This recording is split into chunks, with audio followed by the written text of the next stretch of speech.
Introducción a la nutrición vegetal. Desarrollo histórico.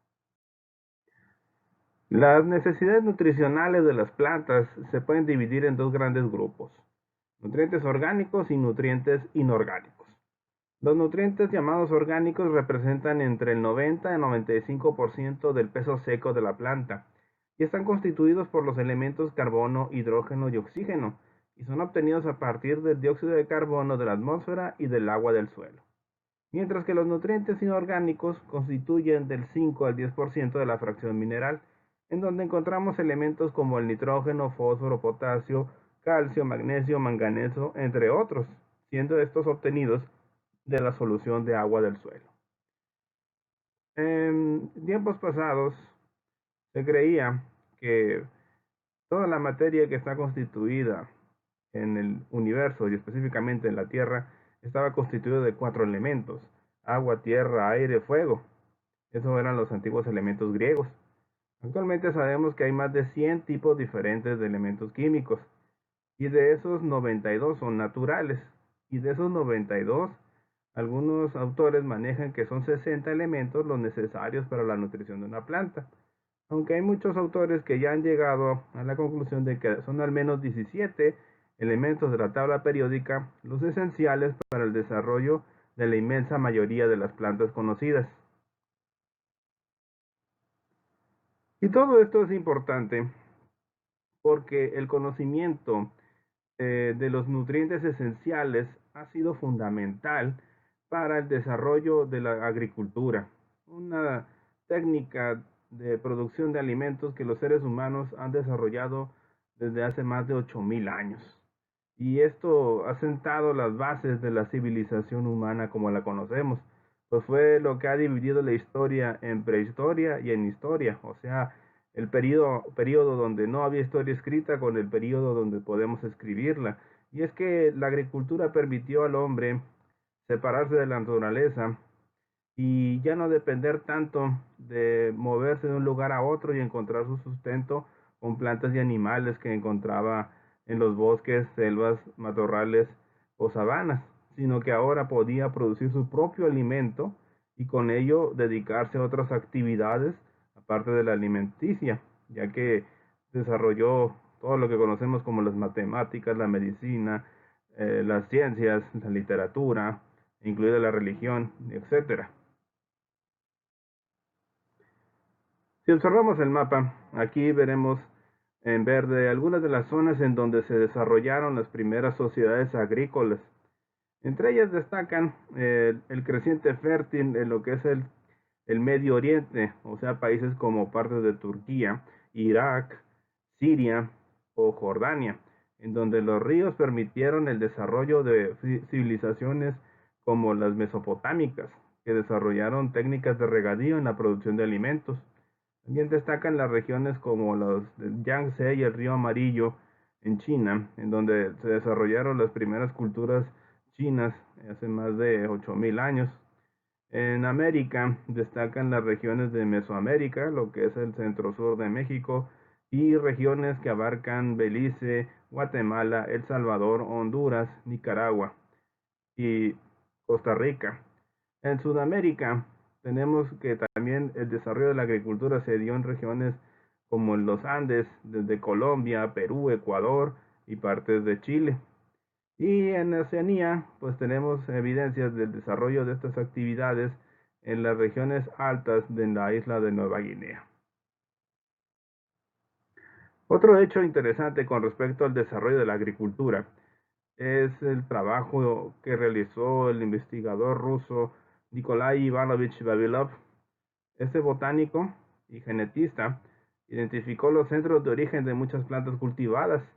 Durante las décadas de 1920 y 1930, realizó varias expediciones alrededor del mundo, recolectando semillas y clasificándolas y almacenándolas en el Instituto Soviético de Investigación en Botánica y Nuevos Cultivos de Leningrado, la actual San Petersburgo.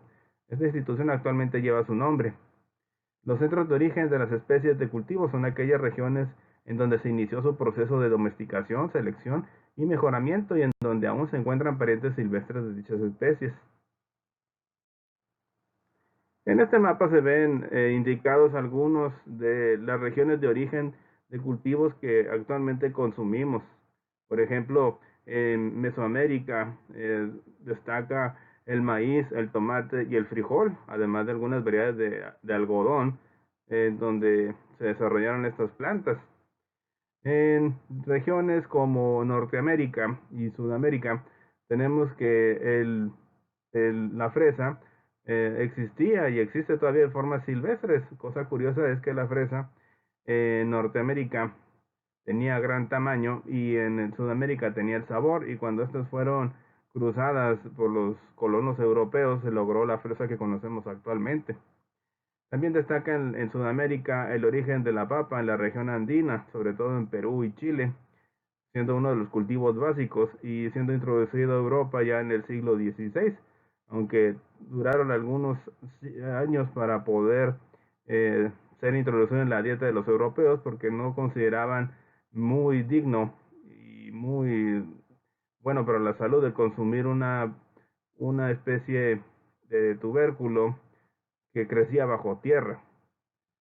Y tal fue así que tuvieron que pasar algunos siglos para que esto se popularizara, llegando al punto de que en Irlanda era uno de los países europeos con el mayor consumo per cápita al año de este tubérculo.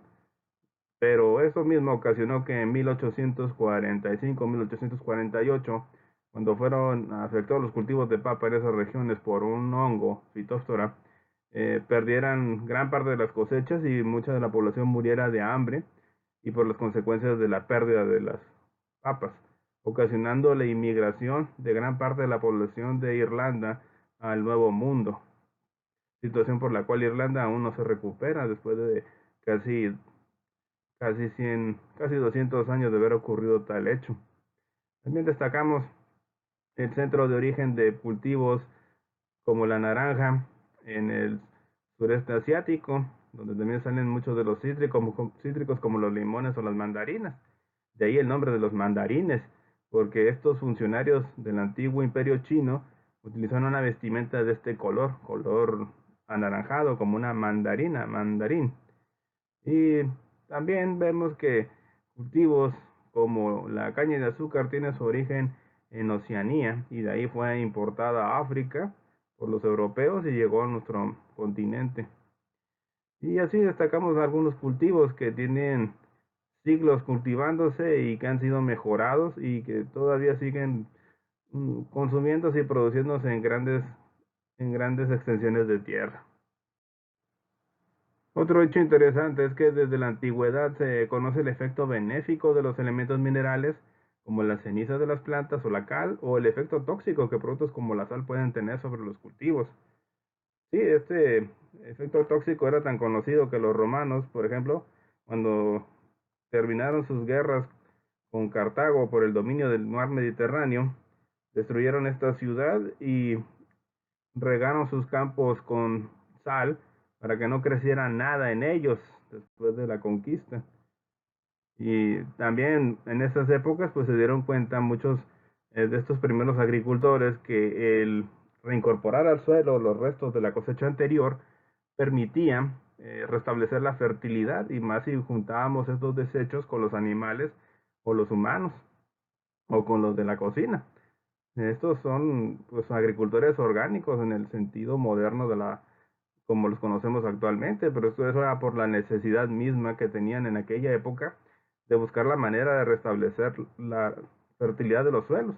Y es que en muchas regiones esta fertilidad apenas duraba entre unos 5 a 10 años, sobre todo si vemos el ejemplo de los agricultores en la región de Yucatán y parte de Centroamérica, en donde se desarrolló la cultura maya. Estas culturas eh, que necesitaban de tierra para mantener poblaciones grandes, pues lo que hacían era desmontar las selvas, quemar y en este lugar preparar el terreno para una siembra, pero lo máximo duraba unos 5 a 6 años. Después la producción disminuía de forma bastante fuerte y tenía que volver a abrir otra parcela y así esta se movía. Y según algunos científicos, pues esto fue el hecho que provocó la decadencia de la cultura maya al no tener ya las condiciones ecológicas necesarias para sustentar a una población grande en esta zona del continente americano. De Saussure, a finales del siglo XVIII, pues, realizó estudios sobre la fotosíntesis y la absorción de nutrientes. En este último campo, introdujo nuevas técnicas y métodos de análisis muy cuidadosos. Sus investigaciones le permitieron introducir la idea de que algunos elementos pueden ser esenciales. Surge así el concepto de elemento esencial para el crecimiento de las plantas. Y esto va con la mano con el desarrollo de la química moderna, la química analítica por Lavoisier y otros científicos a finales del siglo XVIII, en donde se refinaron las técnicas de separación y pesaje de estos elementos. Sprengel en Alemania enunció que el suelo puede ser improductivo desde un punto de vista agrícola por la ausencia exclusiva de un elemento esencial, convirtiéndose en precursor de la ley del mínimo. Sí, esta idea ya tenía algún tiempo rondando entre los agricultores, y esto lo pueden ver ustedes en esta imagen en donde si observan no hay ningún tipo de vegetación en este suelo. Lo más probable es que se deba a la alta concentración de algún elemento, ya sean sales o por la textura o la falta de agua en estos campos. Poisson en Francia estudió la relación entre los efectos de fertilizar los suelos, la absorción de nutrientes y el rendimiento de los cultivos, además de descubrir que las leguminosas, tienen la capacidad de fijar el nitrógeno atmosférico, hecho avalado posteriormente por la identificación de la bacteria Rhizobium en los nódulos de las raíces de estas plantas. Esto fue gracias al desarrollo de la microscopía y a las mejoras en las técnicas de tinción y separación de componentes celulares. Actualmente sabemos que las leguminosas, o sea, las plantas que producen su semilla dentro de una vaina, eh, son organismos que realizan una relación de tipo simbiótica con bacterias fijadoras de nitrógeno, en este caso de la familia Rhizobium. Esta capacidad de relacionarse con estos microorganismos les proporcionan el nitrógeno esencial para el desarrollo de las plantas. Y es que por sí solo el nitrógeno, a pesar de abundar en nuestra atmósfera, al ser un elemento que está dentro de un compuesto bastante estable desde el punto de vista químico, no es posible absorberlo de forma directa, sino es por las transformaciones de estos microorganismos del gas nitrógeno a formas como el nitrato, el nitrito y el amonio. Justus von Liebig, este químico alemán, enuncia nuevamente la llamada ley del mínimo, de manera que muchos le atribuyen la autoría de esta ley. Liebig en 1840 la enunció así como: el desarrollo de una planta depende de la cantidad de alimento que le es presentado en cantidad mínima. Para reproducirse y prosperar en una situación determinada, el organismo ha de tener materiales esenciales para la reproducción y el desarrollo. En condiciones de estado constante, el material esencial disponible en cantidades que más se aproximen al mínimo crítico necesario tenderá a ser el material limitativo. Esto quiere decir que si este recipiente representara a los nutrientes que necesita una planta, ustedes observen que no todas las tablas tienen la misma longitud y que el agua se derrama. Si una de las tablitas más cortas dijéramos que es fósforo y las demás es nitrógeno, hierro, zinc, manganesos y calcio, todos los demás elementos pueden estar en una concentración adecuada, pero mientras no tengamos un adecuado suministro de fósforo, este barril nunca se va a llenar y va a ser siempre un recipiente que va a derramar el agua. Y la ley del mínimo es cierta siempre y cuando se cumplieran estos aspectos que se enumeran. Un número uno, que es solo aplicable estrictamente en condiciones de estado estable, es decir, cuando las entradas de energía y materiales compensan las salidas. Esto no existe en el mundo natural. Ya sabemos muy bien que mucha de la energía, por ejemplo, que se absorbe del sol, se irradia otra vez como calor y una parte se aprovecha para la producción de azúcares, en el caso de la fotosíntesis. Y dos, debe tomarse en cuenta la existencia de factores de interacción que limitan en unos casos y en otros no la absorción química, el pH y textura del suelo, el agua, la temperatura, el tipo de estructura, etcétera. Esto quiere decir que la ley del mínimo se cumple si todas las condiciones fueran las idóneas y en la entrada y salida de energía y materia fuera en la misma proporción, cosa que, como mencionamos, no es posible, esto no existe. Esto a lo mejor podría ser cierto en un laboratorio o en un invernadero, pero a pesar de eso, eso es muy difícil de conseguir. También Liebig se le da el crédito de haber armonizado, recopilado y organizado la información existente en su época, ayudando a eliminar de manera definitiva la idea aristotélica del humus, 1848, incrementando con ello el uso de fertilizantes minerales. También debemos a él el desarrollo de estos primeros fertilizantes al ver que la forma más pura de aplicar los nutrientes al suelo era en forma de sales, pero teniendo el problema de que al ser una forma pura, muchas veces estos no se liberaban de la forma que uno esperaría, de forma rápida, sino más bien lenta. Entonces, estos desarrollos posteriores de los fertilizantes pues se han basado en la búsqueda de una mejor disposición de los nutrientes para la planta en un tiempo pues, relativamente corto, dependiendo del ciclo de vida del cultivo. Ya mencionamos ahorita el humus aristotélico. Según Aristóteles, los vegetales tienen alma, pero al igual que los animales, solo la vegetativa, es decir, que son capaces de crecer y reproducirse, pero no están capacitados para elaborar o digerir su alimento. Por ello se limitan, al igual que los animales, a absorber dichos alimentos, y en este caso por las raíces, y a transportarlos por toda la planta, produciéndose el crecimiento por la simple adición de estos materiales. Las posibles transformaciones ya se habrían producido en el suelo, al que se le designa o asigna un papel similar al sistema digestivo en los animales. Esta teoría del humus se va a mantener prácticamente sin cambios ni discusiones hasta el siglo XVII. Y Aristóteles, como muchos otros filósofos de sus tiempos, creía que las plantas se alimentaban por las raíces, pero como si fueran una boca, y que el alimento ya digerido por el suelo, o sea, descompuesto, era absorbido por estas o comidos por estas raíces. Pero como sabemos, estos procesos son más complicados de lo que se podría pensar. Al final del siglo XIX, especialmente en Europa, grandes cantidades de potasa, superfosfato y posteriormente nitrógeno inorgánico fueron usadas en la agricultura para mejorar el crecimiento y productividad de los cultivos. Hasta ese momento, muchos de los fertilizantes utilizados en la agricultura provenían del mundo natural, sobre todo de los desechos de animales o plantas. Fue por eso que muchas naciones europeas y americanas empezaron luchas por conseguir islas que contenían grandes cantidades de guano, que es el producto de la deposición de aves y otros animales y que contienen altas concentraciones de nutrientes como nitrógeno, fósforo y micronutrientes. Y también tenían una gran utilidad en la industria, ya sea de alimentos o en la producción de otros materiales necesarios para la vida moderna. Sachs y Knopp demostraron en 1880 que las plantas eran capaces de crecer en soluciones nutritivas, totalmente carentes de suelo, sentando las bases de la hidroponía, el cultivo de plantas en agua. Ya en el siglo XVII, John Woodward había hecho experimentos de larga duración utilizando diferentes tipos de sustratos y agua en plantas de menta, aunque ahora aquí se hizo con tecnología un poco más avanzada y con más tecnificación. Y estas técnicas de hidroponía todavía se utilizan en nuestra época para determinar la esencialidad o no de los elementos químicos.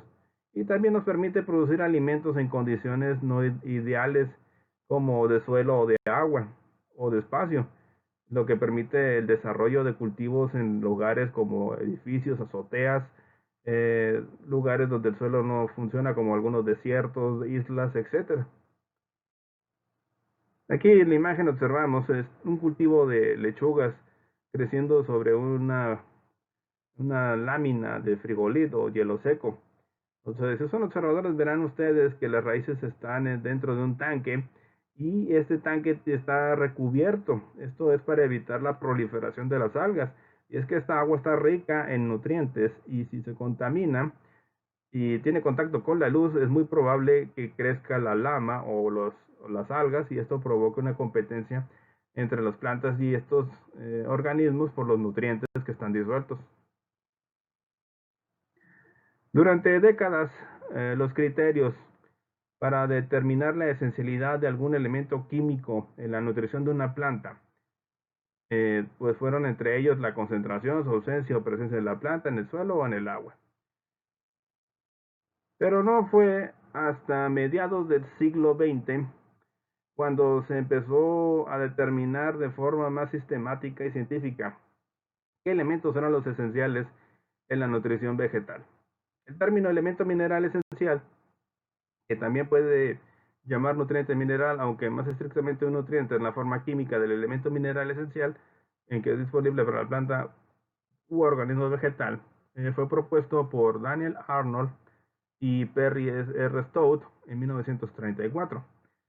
Para ellos, Arnold y Stout proponen tres criterios que debe cubrir un elemento para ser considerado esencial. El primero, una planta sería incapaz de completar su ciclo vital en ausencia del elemento mineral considerado. Dos, la función que realice dicho elemento no podrá ser desempeñada por otro mineral de reemplazo o de sustitución. Y número tres, el elemento deberá estar directamente implicado en el metabolismo, por ejemplo, como componente de una molécula esencial de la planta, o deberá ser requerido en una fase metabólica precisa, tal como una reacción enzimática. De esta manera se han ido descartando muchos elementos químicos y se han ido acrecentando en la lista aquellos que son esenciales para el desarrollo y crecimiento de las plantas. Aún en la actualidad es difícil establecer esta esencialidad de los elementos minerales. En las plantas superiores se tienen identificados a 17 elementos minerales, mientras que en algas y hongos existen elementos que en las plantas superiores pueden ser tóxicos. Este cuadro nos da una idea de estos elementos y podemos clasificarlo en base a la esencialidad o concentración en estas tres categorías: macroelementos, esenciales o macronutrientes. En esta categoría entran elementos como el carbono, hidrógeno, oxígeno, nitrógeno, fósforo, azufre, potasio, magnesio y calcio, que son esenciales para todas las plantas superiores.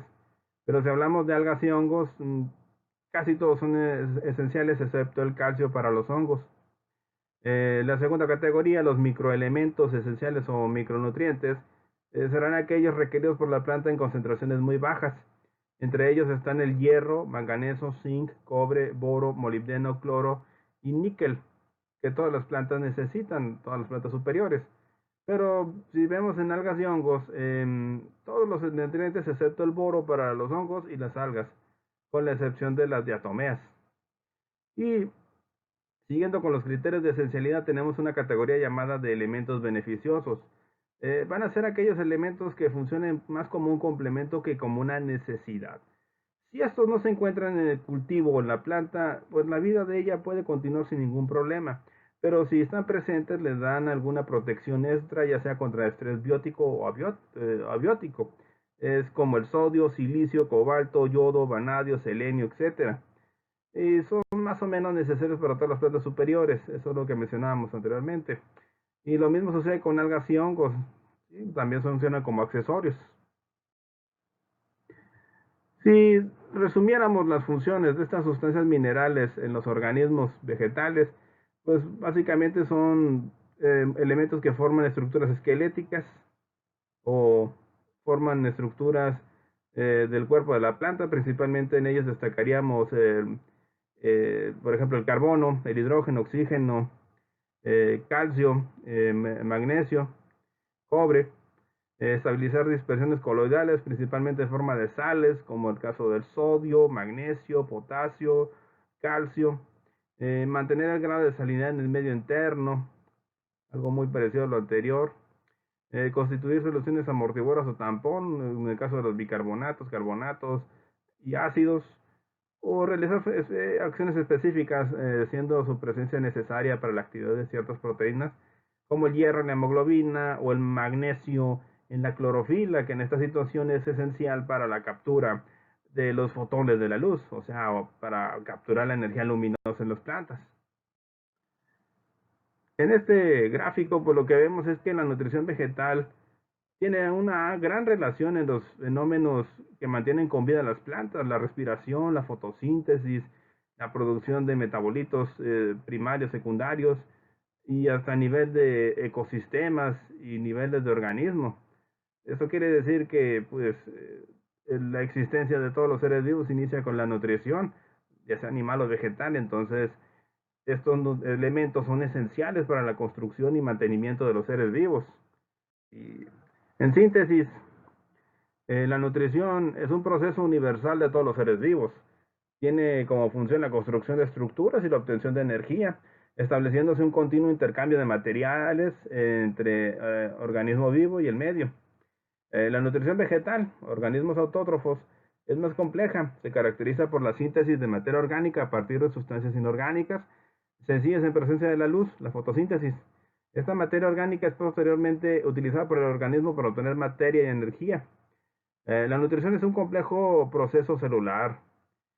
Consiste en una serie de reacciones metabólicas complejas que se realizan en las células y que se integra a la respiración como parte de la misma. La fotosíntesis es también un proceso metabólico que tiene lugar en las células vegetales provistas de pigmentos fotosintéticos, clorofila, xantófilas, antocianinas, etcétera. La nutrición trasciende del nivel de individuo al de ecosistemas, pues la presencia de organismos autótrofos explica la entrada y el flujo de energía en el ecosistema. El continuo intercambio de materia de los distintos tipos de organismos autótrofos y heterótrofos en el medio explican los ciclos biogeoquímicos, o sea, el ciclo del agua, del carbono, del oxígeno, fósforo, azufre, etcétera. Todo esto hace que la materia y la energía estén en constante movimiento y esto permite la existencia de la vida en nuestro planeta y hace la diferencia entre, por ejemplo, nuestro planeta, la Tierra, con respecto a la Luna. La Luna, como sabemos, es nuestro satélite, pero no tiene atmósfera. La poca agua que tiene está congelada en regiones donde la luz apenas llega, como sucede en partes de la zona oscura de la Luna. A pesar de que tiene nutrientes el suelo lunar, pues no puede sustentar vida, hasta donde sabemos, por las condiciones extremas de temperaturas y radiación, mientras que nuestro mundo, por sus condiciones ambientales, es el sitio idóneo para la vida como la conocemos. Y esa es la gran diferencia. Es el único mundo hasta ahora conocido en donde tenemos evidencia de la existencia de vida. Sospechamos que hay otros lugares donde sí podrían darse estas condiciones, pero hasta el momento solo hemos encontrado algunas cosas que nos indican que probablemente puede haber condiciones idóneas para la vida como la conocemos. Y con esto doy por terminada la presentación. Espero haya sido de su gusto y de su interés. Y necesitan más información y repasar algunas cuestiones que hemos visto en esta presentación, esta dirección de este blog, pueden ustedes revisar toda la información que hemos visto y la que se verá en este curso. Por mi parte es todo y muchas gracias.